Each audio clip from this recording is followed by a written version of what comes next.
Good morning student, मैं सुलेखा गुप्ता। हम पढ़ रहे हैं सोशियोलॉजी। क्लास हमारी भी फर्स्ट ईयर है। पेपर है हमारा सेकंड, समाज शास्त्र का परिचय। इसकी यूनिट हमारी 6 है। मौलिक अवधारणा जैसे कि समाज यानी कि सोसाइटी। समाज से हम क्या समझते हैं? समाज क्या है? तो स्टूडेंट्स, जैसे कि आपको पता है कि समाज शास्त्र में समाज एक महत्वपूर्ण अवधारणा है। समाज को ही भली भांति समझकर हम समाज शास्त्र का ठीक प्रकार से अध्ययन कर सकते हैं।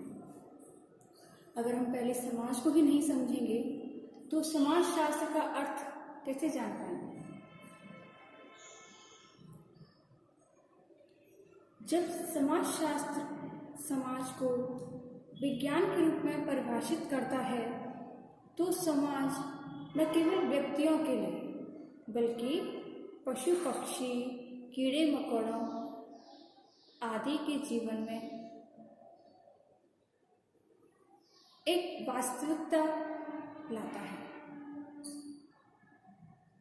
यह कहना पूर्णतः सही नहीं है कि जहाँ जीवन है वहाँ समाज है, अर्थात जहाँ समाज होता है वहीं जीवन होता है। समाज कहते किसे हैं? साधारण तौर पर जहाँ व्यक्ति निवास करते हैं उसे समाज कहते हैं।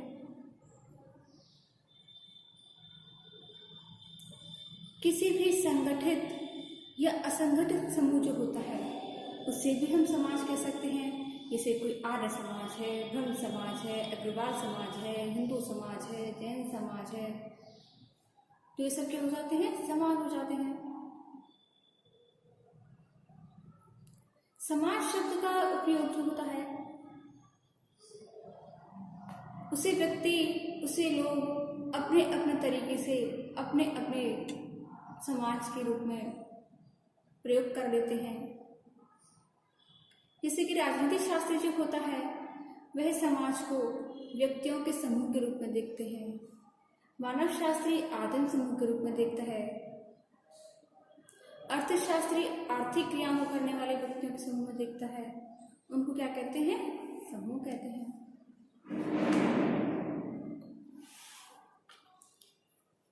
समाज शास्त्र का प्रयोग एक विशेष अर्थ में किया जाता है।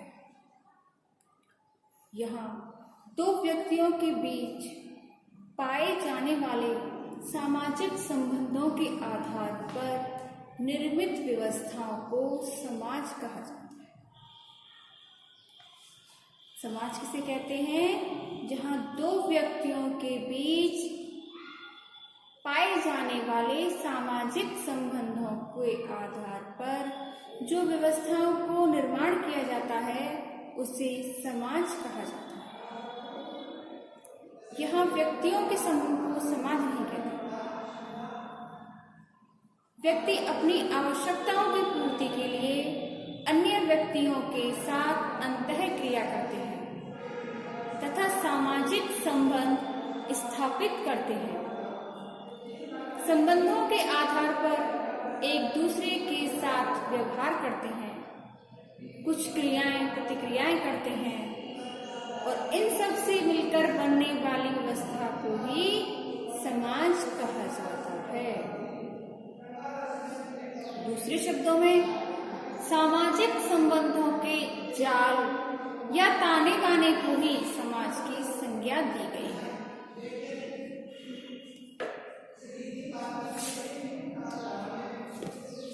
हमारे कुछ समाज शास्त्रियों ने समाज शास्त्र में समाज की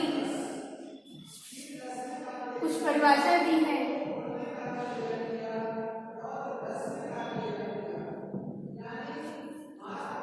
जैसे कि पहले हमारे समाजशास्त्री हैं जॉर्ज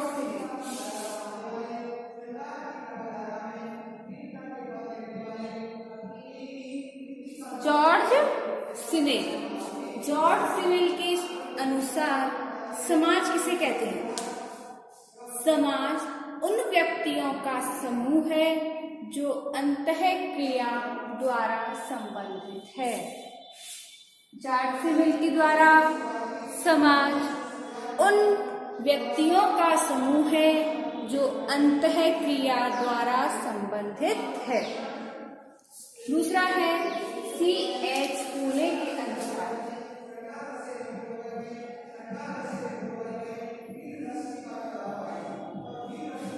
C.H. फूले के अनुसार, इनके अनुसार समाज स्वरूपों तथा प्रतिक्रियाओं की जटिलता है।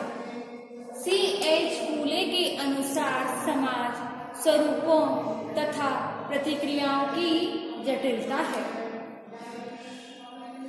तीसरा है मैकाइवर एवं पेज के अनुसार। मैकाइवर एवं पेज के अनुसार इनका कहना है कि समाज रीतियों, कार्य प्रणालियों, अधिकारों और पारस्परिक सहयोग तथा उनके विभाजनों, मानव व्यवहार, नियंत्रणों तथा स्वतंत्रताओं की एक व्यवस्था है।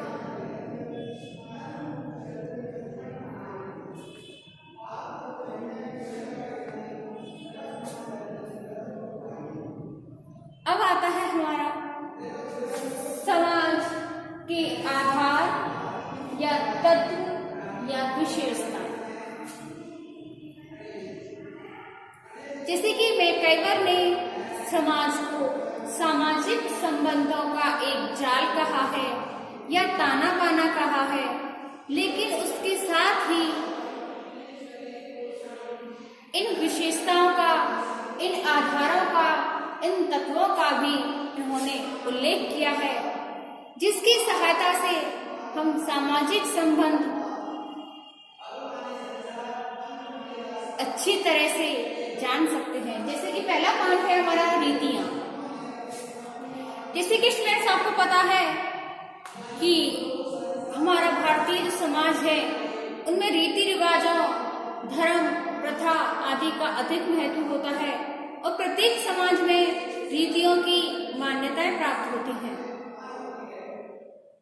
रीतियों और प्रथाओं के अंतर्गत ही समाज के सदस्य अपने लक्ष्यों की पूर्ति करते हैं,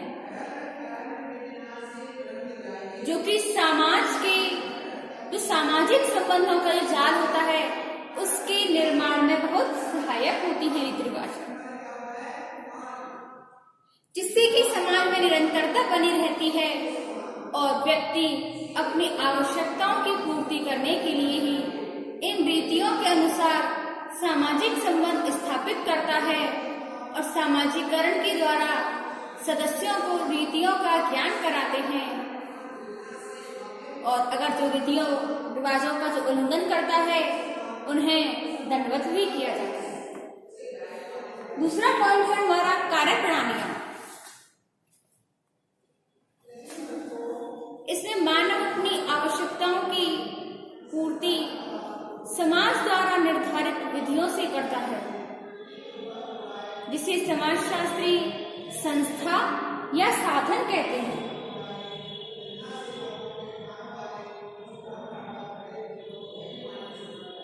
लेकिन मैकाइवर एवं पेज इन्हें संस्था या साधन को ही कार्य प्रणालियां कहते हैं। समाज एक जटिल व्यवस्था है जिसमें मानव कार्य करने की प्रणालियों के अनुसार अन्य व्यक्तियों के साथ सामाजिक संबंध स्थापित करके आवश्यकताओं की पूर्ति करता है।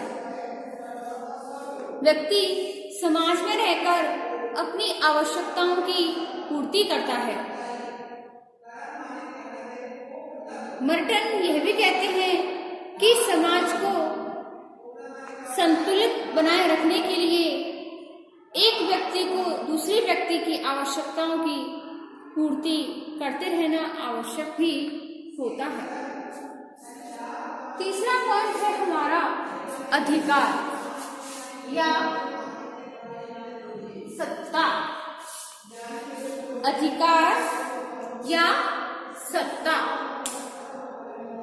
इसमें मैकाइवर एवं पेज कहते हैं कि समाज के सदस्यों द्वारा अगर कार्य प्रणालियों का उल्लंघन किया जाता है तो उन्हें रोकने के लिए, उन्हें दंड देने के लिए सत्ता का होना या किसी के पास अधिकार का होना भी बहुत आवश्यक होता है। सभी प्रकार के सामाजिक संगठनों में सामाजिक संबंधों का जाल होना अति आवश्यक है और इसको संतुलित बनाए रखने के लिए हमें जो व्यक्ति की क्रियाओं को नियंत्रित रखता है, जैसे कि परिवार में जो सबसे बड़ा पुरुष होता है, जो मुखिया होता है, उसके पास परिवार की सत्ता होती है, अधिकार होता है और जो परिवार के सदस्य अपने परिवार के नियमों का जो उल्लंघन करता है और परिवार का मुखिया उसे दंडित भी करता है। इसलिए समाज में सामाजिक व्यवस्था को बनाए रखने के लिए सत्ता का होना, अधिकार का होना भी बहुत आवश्यक हो जाता है। चौथा पॉइंट है पारस्परिक सहायता। पारस्परिक सहायता,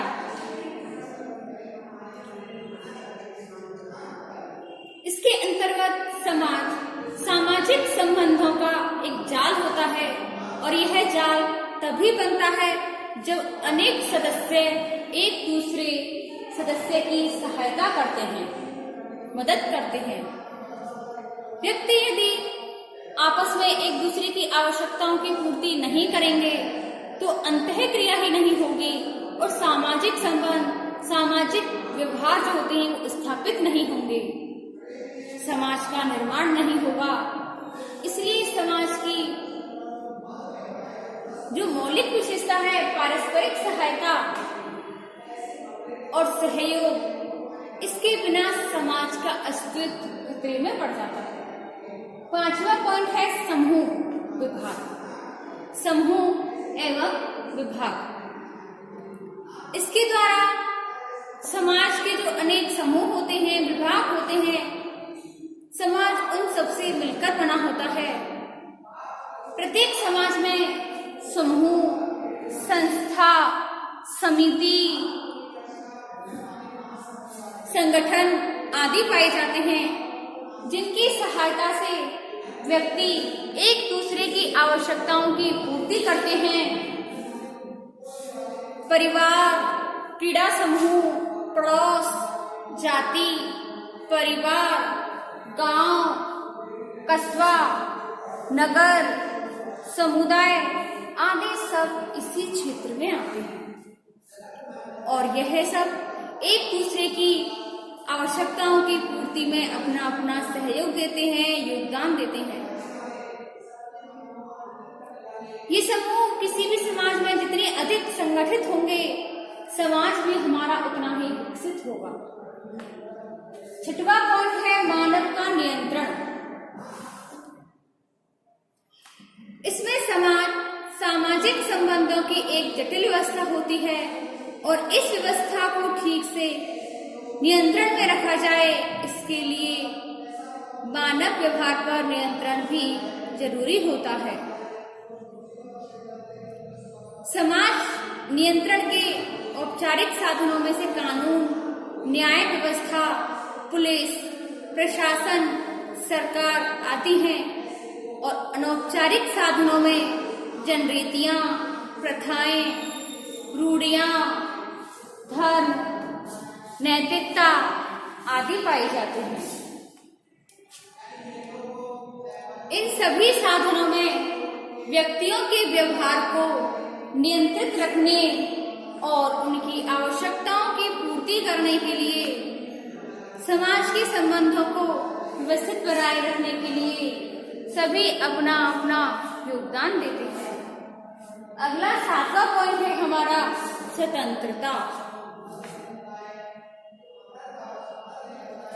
समाज का हमारा जो आवश्यक जो तत्व है वह है स्वतंत्रता। समाज में स्वतंत्रता का अर्थ मनमाने ढंग से कार्य, व्यवहार या आचरण करना ही स्वतंत्रता नहीं होती है। जहां समाज में व्यक्ति के व्यवहार को औपचारिक व अनौपचारिक साधनों द्वारा नियंत्रित किया जाता है, स्वतंत्र वातावरण में ही व्यक्ति अपने व्यक्तित्व का समुचित विकास कर समाज की प्रकृति में योगदान दे सकता है।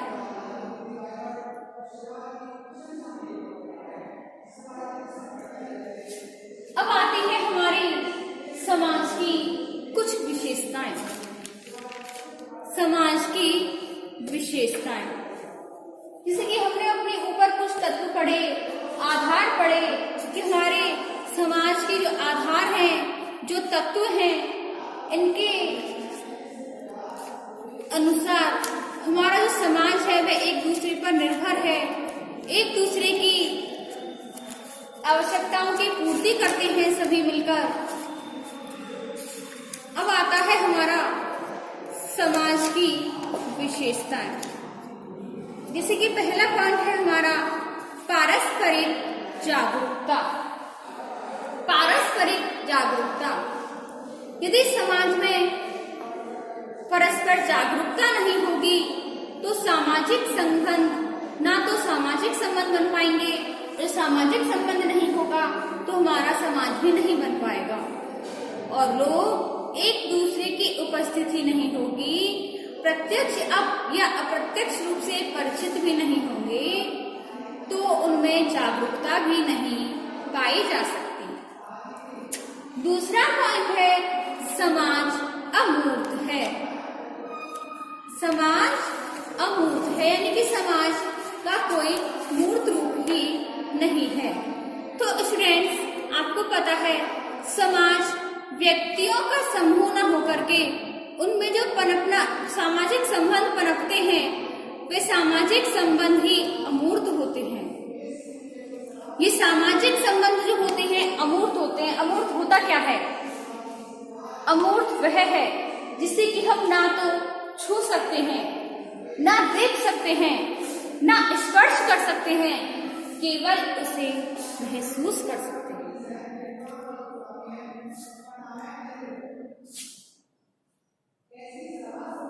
ये जो सामाजिक संबंध होते हैं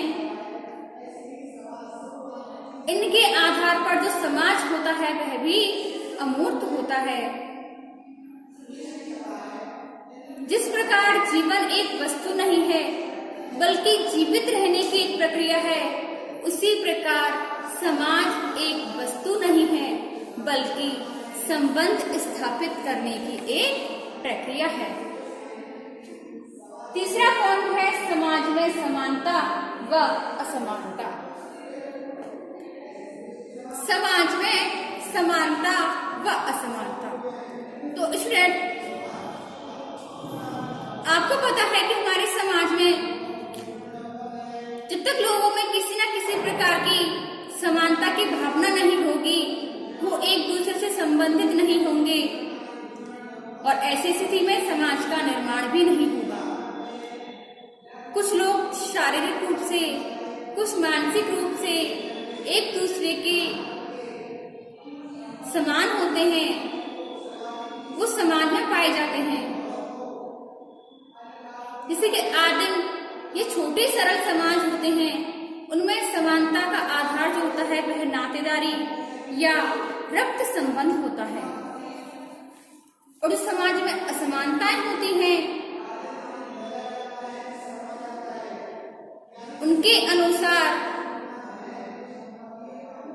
जैसे कि लिंग भेद होना समाज का एक मुख्य असमानता का कारण है और इसी लिंग भेद के कारण ही प्रजनन या संतान उत्पत्ति संभव हो सकती है।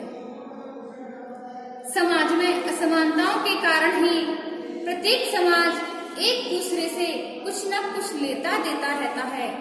बदले में कुछ लेता है तो कुछ देता भी है ना। प्रत्येक समाज में लिंग भेद, शारीरिक बनावट रूपी असमानता, रहन सहन संबंधी समानता, खान पान संबंधी समानता, भाषा संबंधी समानता भी हमारे समाज में पाई जाती है। चौथा पॉइंट है समाज में सहयोग व संघर्ष। समाज में सहयोग व संघर्ष, जैसे कि आपको पता है कि प्रत्येक समाज में दो शक्तियां होती हैं। पहली वे शक्तियां जो समाज को एक सूत्र में बांधती हैं, और दूसरी वे शक्तियां जो समाज के जो मनुष्य होते हैं उनको पृथक पृथक यानी कि अलग अलग करती हैं। जो सहयोग की भावना होती है जो मनुष्यों को एकजुट बनाकर रखती है, और संघर्ष की भावना मनुष्यों को अलग थलग कर देती है। पांचवा पॉइंट, समाज अन्योन्याश्रितता पर आधारित। जैसे कि स्टूडेंट्स आपको पता है कि प्रत्येक मनुष्य अपनी आवश्यकताओं को पूर्ति करने के लिए एक दूसरे पर आश्रित होता है। अपनी आवश्यकताओं की पूर्ति करने के लिए दूसरे पर आधारित होता है। ठीक उसी प्रकार मनुष्य अपनी शारीरिक, आर्थिक, राजनीतिक व सांस्कृतिक आवश्यकताओं को पूरा करने के लिए दूसरों के साथ सामाजिक संबंध स्थापित करता है और उन पर निर्भर रहता है। छठवां पॉइंट है हमारा, समाज सदैव परिवर्तनशील है और उसकी व्यवस्था क्या है? जटिल व्यवस्था है। तो स्टूडेंट्स आपको पता है कि प्रत्येक समाज में परिवर्तन होते रहते हैं। समाज एक परिवर्तनशील होता है, और जब तक समाज में परिवर्तन नहीं होंगे तो समाज का विकास भी नहीं हो सकता है।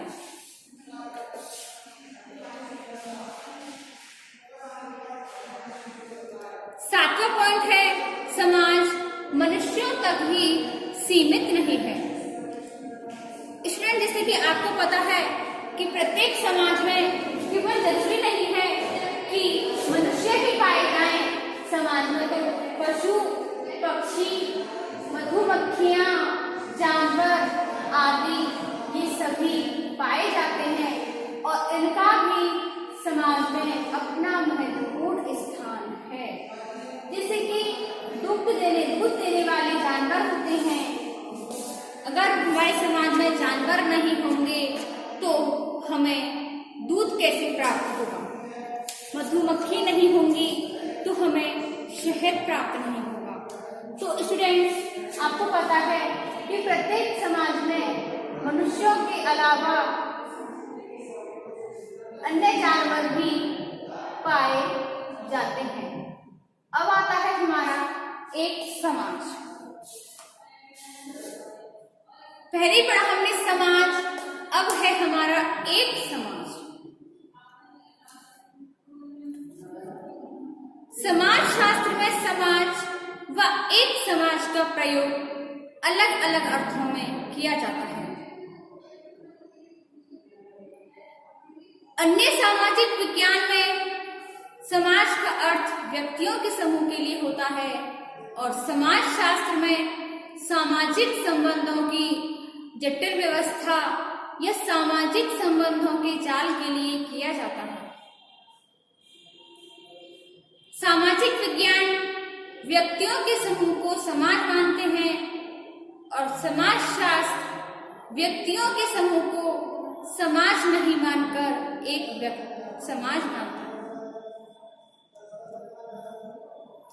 जो अन्य सामाजिक विज्ञान होते हैं,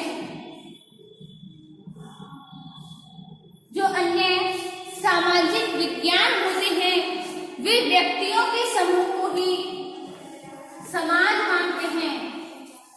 जो व्यक्तियों का समूह है इसे ही अन्य सामाजिक विज्ञान क्या मान लेंगे? एक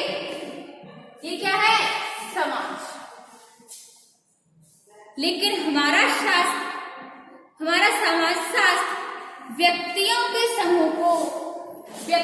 समूह को समाज में मान करके क्या कहते हैं? ये एक समाज।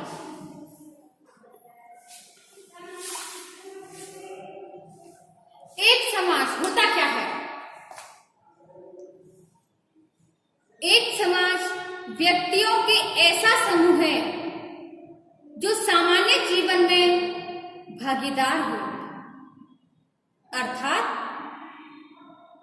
व्यक्तियों के किसी समूह, संगठन, समिति आदि के रूप में किया जाता है, जैसे कि आदिम समाज, ब्रह्म समाज, आर्य समाज, जैन समाज आदि। तो ये समाज होते हैं कि होते हैं एक समाज। एक समाज शब्द से सामान्य जीवन की विधियां और संस्कृतियों का बोध कराती है, जो लोग व्यक्तियों के एक समूह के रूप में एक समाज के अंतर्गत आते हैं तथा एक निश्चित भौगोलिक क्षेत्र में निवास करते हैं। उनकी अपनी एक विशिष्ट संस्कृति होती है,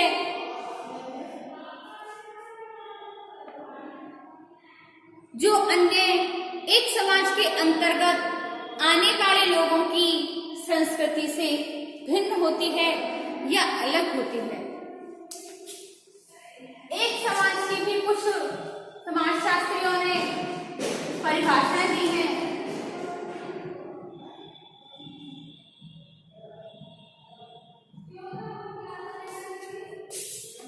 जैसे कि र्यूटर के अनुसार पहली परिभाषा है हमारी र्यूटर के अनुसार।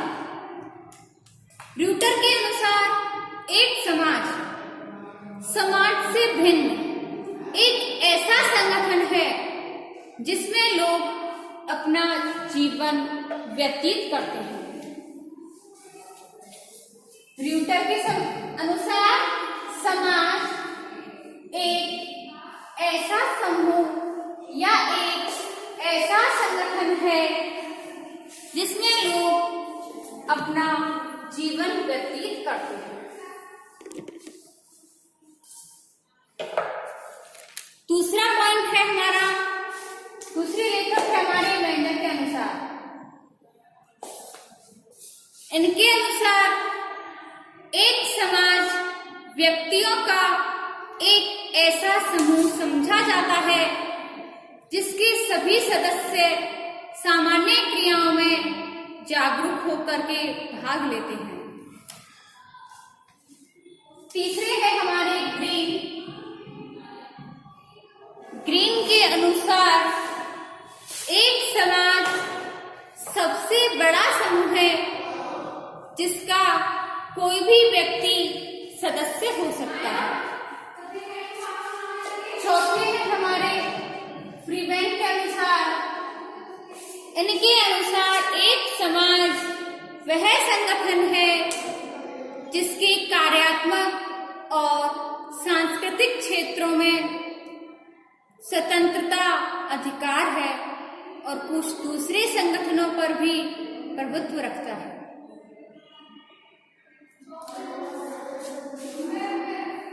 अब आता है हमारा एक समाज और समाज में अंतर।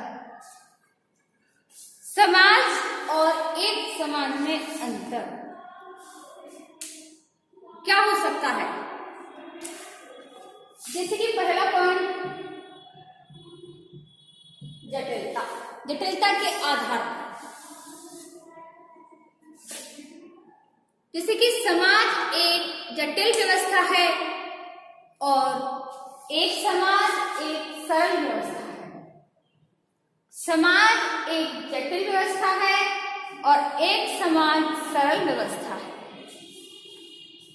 उसी प्रकार भौगोलिक क्षेत्र के आधार पर देखें तो समाज का अपना कोई भौगोलिक क्षेत्र नहीं होता, और एक समाज का एक निश्चित भौगोलिक क्षेत्र होता है। तीसरा, सामाजिक संबंधों के आधार पर देखते हैं कि समाज सामाजिक संबंधों की एक जटिल व्यवस्था है, जबकि एक समाज व्यक्तियों का एक समूह है। चौथा, समरूपता के आधार पर समाज में विभिन्न व्यक्तियों के व्यवहारों तथा मनोवृत्तियों में बहुत अधिक भिन्नता होती है और एक समाज में व्यक्तियों के व्यवहार और मनोवृत्तियों में काफी हद तक समानता पाई जाती है। पांचवा पॉइंट, उत्तरदायित्व के आधार पर देखते हैं तो समाज में व्यक्तियों का उत्तरदायित्व असीमित होता है और एक समाज में व्यक्तियों का उत्तरदायित्व सीमित होता है और निश्चित होता है। छठवां पॉइंट है, अवधारणा के आधार पर समाज एक अमूर्त अवधारणा है और एक समाज मूर्त होता है, क्योंकि यह व्यक्तियों का एक समूह होता है और ये मूर्त होता है तो इसे हम देख सकते हैं, सुन सकते हैं, छू सकते हैं, इसे हम महसूस कर सकते हैं। सातवां पॉइंट आता है प्रयोग। समाज शब्द का प्रयोग विस्तृत अर्थ में किया जाता है, जबकि एक समाज शब्द का प्रयोग समुचित यानी कि छोटे अर्थ में किया जाता है। आठवां पॉइंट आता है हमारा क्षेत्र। समाज के अंतर्गत अनेक समाज सम्मिलित होते हैं, जबकि एक समाज के अंतर्गत समाज की एक इकाई आती है। नौवां पॉइंट आता है जीवन विधियां। समाज में विभिन्न व्यक्ति विभिन्न तरीके से जीवन अपनाते हैं, जबकि एक समाज में व्यक्तियों की जीवन शैली एक जैसी होती है। 10वां पॉइंट आता है निर्माण। इसमें व्यक्तियों एवं सामाजिक संबंधों के जाल से बनता है, जबकि एक समाज जनसंख्या, समय, स्थान एवं अभिरुचि से बनता है। तो स्टूडेंट्स, आज हमने समाज के बारे में पढ़ा, समाज का अर्थ, विशेषता देखा, इसकी परिभाषाएं, कुछ विशेषताएं देखी, इनमें अंतर भी देखे। तो स्टूडेंट्स, आज के लिए बस इतना ही। इससे आगे हम देखते हैं अपनी अगली वीडियो।